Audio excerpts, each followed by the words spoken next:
मला वाटतंय की पुरंजन भाऊकडून थोडी मदत घेतली असती तर बरं झालं असतं. पर तुम्ही पोरं इतकी हट्टी आहात ना, कुणाचं ऐकतच नाही. ही लंगडी आत्या काय करणार आहे? आणि तुम्हाला मी या अवस्थेत बघू बी शकत नाही. असं भुकेन तळमळताना नाही बघू शकत ना तुम्हास.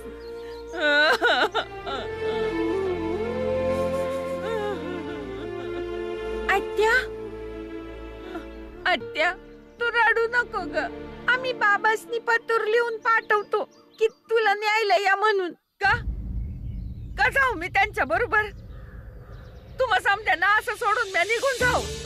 कमजोर हाय म्या, हा कमजोर हाय. जर तुम्ही उपाशी राहू शकता तर तुमच्या आत्या बी उपाशी राहू शकते. एक दोन दिवस म्या उपाशी राहिले म्हणून मरणार नाही म्या. पर पुण्यांदा असा विचार बी नाही करायचा आणि असं बोलायचं बी नाही. म्या कमजोर नाही हाय, फक्त माझा पाय मोडलाय, हिम्मत नाही सोडली. आत्या, आम्ही तुझ्या भावना समजू शकतो. आम्ही आता जाऊन दोन्ही भावांना घेऊन येतो. बहुतेक त्यांना काही मिळालं नसणार म्हणून घरी यायला चाचरत असतील. जा घेऊन या आणि त्यासनी सांगा एक रात नाही जेवलो तर काय बी होणार नाही. जा.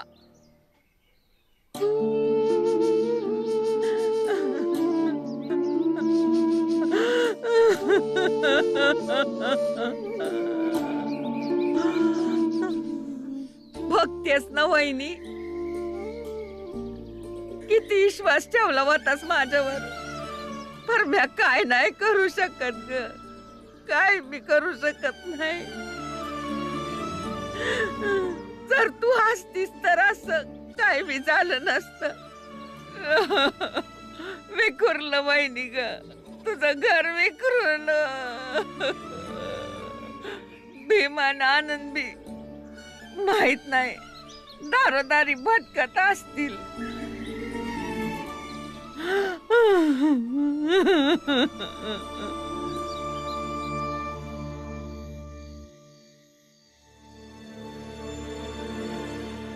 भीम, आता आपण कोणाकडे मदत मागायची? कोण आपली मदत करल? आनंद दादा, घरात आत्या, मंजुळाताई, तुळसाताई आपली वाट बघत असतील. काय करायचं? आनंद दादा, ते बघ, चल त्यांच्याकडे काम मागू. चल, आम्हासनी काहीतरी काम द्या की, नाहीतर थोडस पैका उधार द्या. उद्या आम्ही आल्यानंतर काहीतरी काम करून घ्या आमच्याकडनं. लांब राहून माझ्या संग बोल. तुमच्या शिवण्यानं आमच्या गाई म्हशी पण अशुद्ध होऊन जातील. आता आम्ही दूर आहोत, काहीतरी काम द्या ना. तुम्ही दोघांना आमच्या जातीची मस्करी करून ठेवली नुसती, आणि आता तुम्ही सौताची मस्करी करून दाखवली तर म्या तुम्हाला काम पण देईन आणि पैक भी. काम काम असतं, सांगा की काय करायचंय. माझं एक सपान होतं का माझ्याकडे 2 गुरं हाकणारे असावे, पर माझी ऐपतच नव्हती ना दुसरा गुरं हाकणारा ठेवायला. पर सपान खरं केलंच पाहिजे ना व. म्हणूनच आजच्या रात्रीला तुम्हा दोघांनी म्या बांधून ठेवीन असंच, आणि त्या बदल्यात म्या तुम्हाला पैक देईन. हे तुम्ही काय बी भलतं सलतं काय बोलताय? आम्ही तुमच्याकडे काम मागतोय आणि तुम्ही आमची मस्करी करताय.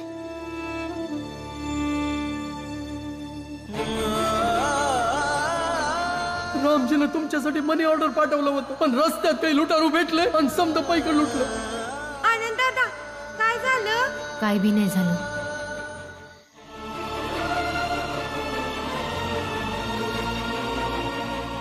आत्या, स्वयंपाक घरात काय हाय? थोडीशी बटाटी आणि मिरची हाय. आपण बटाट्याचं भरीत करूया, तिखट करूया, आणि जेव्हा तिखट लागल तेव्हा पाणी पिऊ, मग पाण्यानंच पोट भरल.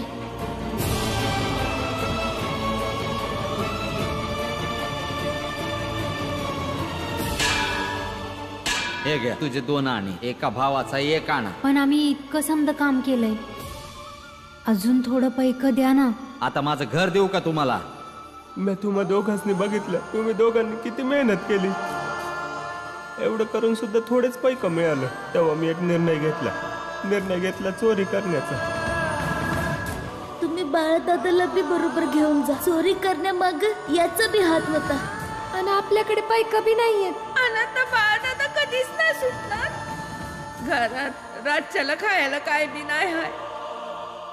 ठीक आहे, मी तयार आहे. नाही आनंद दादा, हे तू काय बोलतोस? नाही, मी तयार आहे. काढा रस्सी आणि बैलाप्रमाणे बांधा मला. बस त्या बदल्यात मला काहीतरी पैक द्या. म्हणजे माझ्या घरात ज्या बहिणी आहेत, आत्या आहे, ते काहीतरी खातील तरी. नाही आनंद दादा. नाही भीम, तू असं समजून जा की तुझ्या भावाचं बैल बनणं त्याचं कर्तव्य निभावण्यासाठी महत्वाचं होतं. आणि कर्तव्य निभावण्यापेक्षा अजून चांगली गोष्ट काय असेल? बनवा मला तुमचा बैल.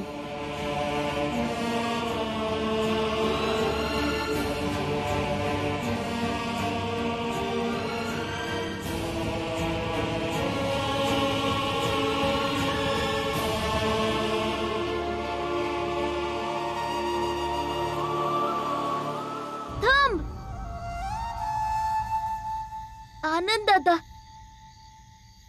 आपली लढाई तर याच गोष्टीवर आहे का आपण गुरं नाही मनुष्य आहोत. मी असं नाही म्हणत आहे का पशु आणि मनुष्य मध्ये कोण मोठे आहे आणि कोण लहान आहे. दोघांमध्ये जीव आहे म्हणून दोन्ही समान आहेत. आणि यांनी आपल्याला त्यांच्याप्रमाणे मनुष्य मानावं यासाठी आपण पशु नाही बनू शकत. आणि कर्तव्य निभावता जर स्वतःच्या अस्तित्वाचा अभिमानच संपून जात असेल तर कर्तव्य काय कामाचं? मग मरा उपाशी आणि ठेवा आपल्या बहिणीला आणि आत्याला उपाशी. मग काय झालं? मरून जाऊ, पर माणूस असल्याच्या स्वाभिमानाने मरून जाऊ. आनंद दादा, घरी चल. चाल बी. नाही तुळसाताई, आजच्या जेवणाची काय बी सोय नाही झालीये. आज आपण काय बी नाही खायचं. आणि तसं बी लहानपणी समद्याने आकाशातले तारे मोजले. भूक लागली तर परत मोजूया. चल आनंद दादा, चाल. महाराज, आज परकणीत एवढे धन गोळा झाले. ते जमिनीवर पसर.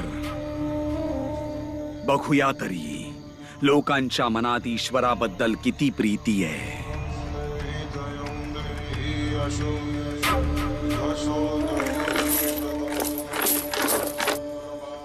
हे सगळे पैसे, माणिक मोती आणि या दागिन्यांची किंमत शेठला बोलावून विचारा, म्हणजे कळेल की कितीचे आहेत. होय महाराज. महाराज महाराज महाराज, उठा. महाराज, हे घ्या पैक. हे आम्ही तुमच्या मंदिरासाठी चोरले आहेत. असं बोलू नका. हे चोरलेलं धन नाहीये, हे अर्पण केलेलं धन आहे. कारण हे मिळवण्यासाठी तुम्ही कष्ट केलेले आहेत, चातुर्य दाखवलेलं आहे, धोका पत्करून धाडसाने मिळवलेलं धन आहे हे. त्यामुळे ही चोरी नाही, उलट कष्ट करून अर्पण केलेलं हे धन आहे. पंडितजी यांनी आणलेले पैसे या धनामध्येच एकत्रित करा.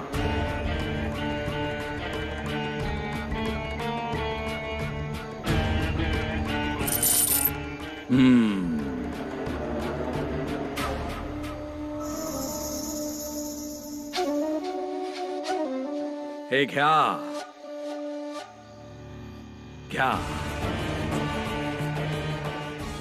तुम्ही जे केलेलं आहे त्या मोबदल्यात इनाम समजा. धन्यवाद महाराज. कल्याण मस्तू.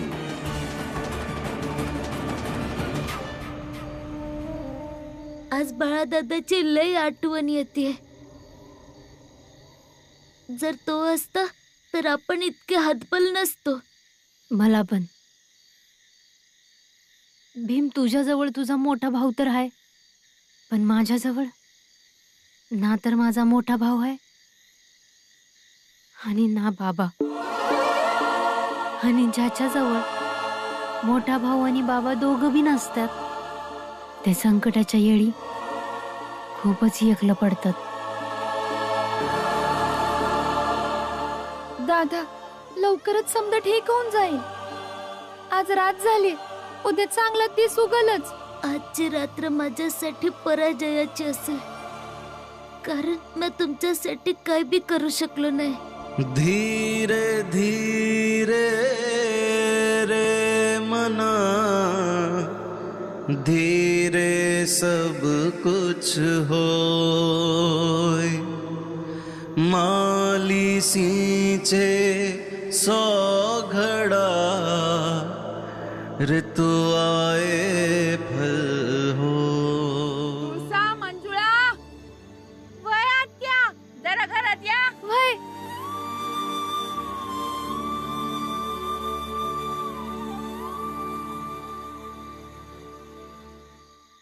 कमाल झालीये महाराज. आज भीमरावच्या घरी जेवायला अन्नाचा एक दाणा पण नाहीये आणि कोणी त्याची मदत केली नाहीये. महाराज, आजची ही रात्र आपल्या यशाची आणि त्या भीमरावच्या हरण्याची रात्र आहे. मग तुम्ही स्वादिष्ट पक्वान्न बनवा आणि त्याच्या घरी जा.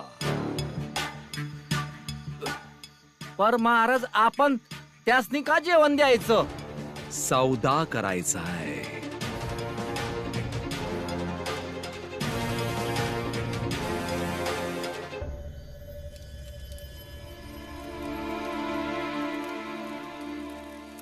हा,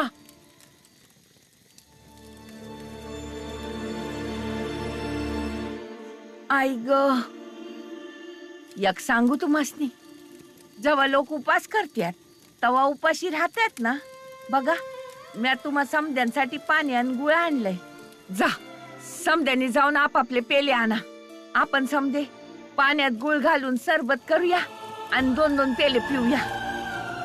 भीम, आनंद दादा, तुम्ही दोघं इथंच बसा, आम्ही पेले घेऊन येतो.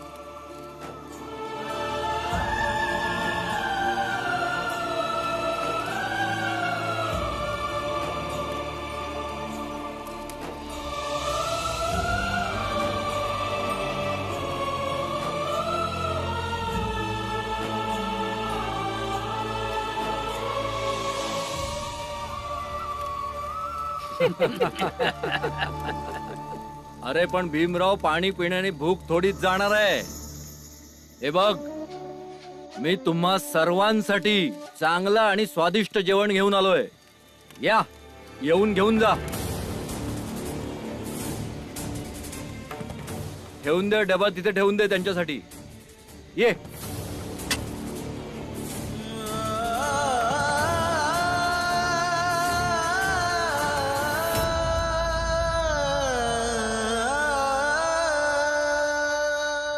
या उपकाराचं कारण वगैरे काही नाहीये भीमराव. आम्ही फक्त सौदा करायला आलो. आपल्या घरात तू स्वतःला सगळ्यात जास्त समजदार समजतोस ना, मग तुझ्याशी सौदा करूया. शेठजी, मला माहित होतं तुम्ही नक्कीच याल आमच्या परिस्थितीची टेर उडवायला आणि तुम्ही किती वाईट आहात ते दाखवायला. एकदम घाबरा. भीमराव, एकीकडं तुझ्या कुटुंबाची भूक आहे आणि दुसरीकडं तुझी पुस्तकं. आता सौदा हाय का तू आपली समधी पुस्तकं आमासनी देऊन टाक.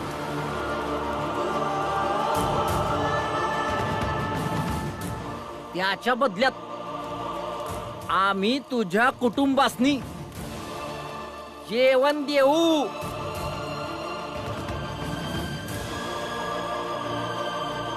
हे बी 1-2 दिवस नाही, पूर्ण आठवडा. आठवड्यातल्या 7 दिवशी, समजलं का? आणि 8व्या दिवशी आम्ही परत येऊ हाच सौदा करायला.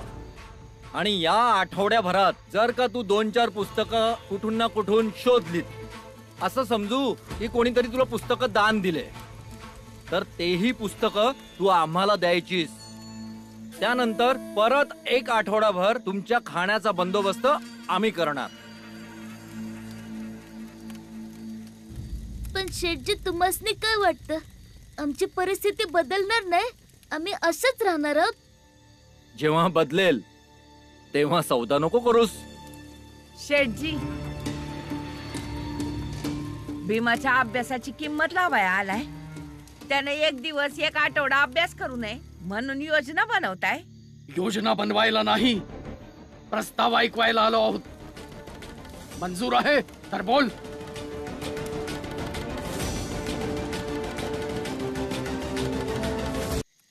विचार काय करतोय भीमराव?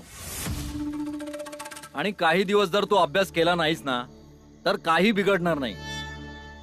पण काही दिवस जर तुझ्या कुटुंबातलं कोणी जेवलं नाही ना, मरून जातील सगळे. भीमराव, लय समजून विमजून निर्णय घे. जर तुझ्या कुटुंबातल्या कोणाला काही झालं, जर कोणी मेलं बिलं, तर त्याचा जबाबदार तू राहशील. कारण का पोटभर आपल्या अख्ख्या कुटुंबाला जेवू घालायची संधी आम्ही तुला देतोय.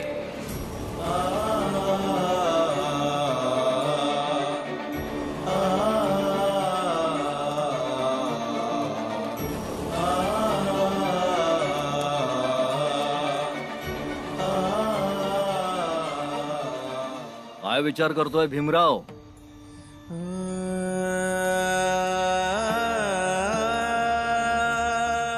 भीम, हे काय करतोयस तू? भीम, तू तुझी समधी पुस्तकं ह्या ना दे. पण आम्ही हे जेवण नाही जेवणार. हे जेवण फेकून देऊ.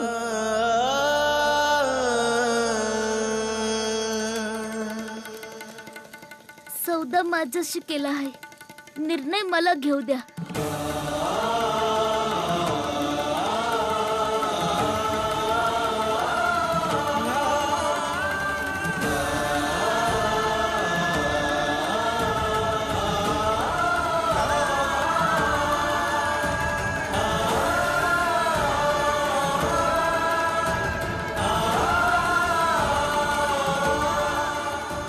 बस बस बस, इथेच थांब.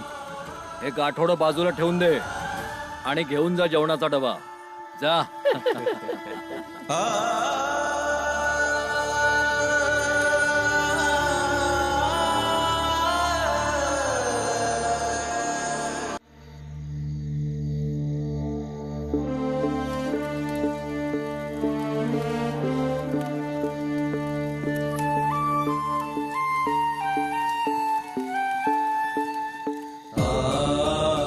शेठजी, तुम्हासनी द्यायला नाही, फक्त या झोळीला सांगाय इथपर्यंत घेऊन आलो होतो. काही लोक माझ्या या झोळीला घाबरतात, याच्या आत असलेल्या पुस्तकांना घाबरतात. म्हणजेच जी लोक सौताला लय शक्तिशाली समजतात, ते आमच्या 4 पुस्तकांना आणि वहीला घाबरतात. जी लोक सौताला समजत मोठं समजतात, ते आमच्या शिक्षणाला घाबरतात. आणि इतकं घाबरतात का एक दिवस बी मी अभ्यासापासून दूर राहिलो का यांना बरं वाटतं. आता तुम्हीच सांगा शेठजी, का 2-4 दिवसाच्या जेवणासाठी आपली समजत महत्वाची गोष्ट कुणाला कशी देऊ?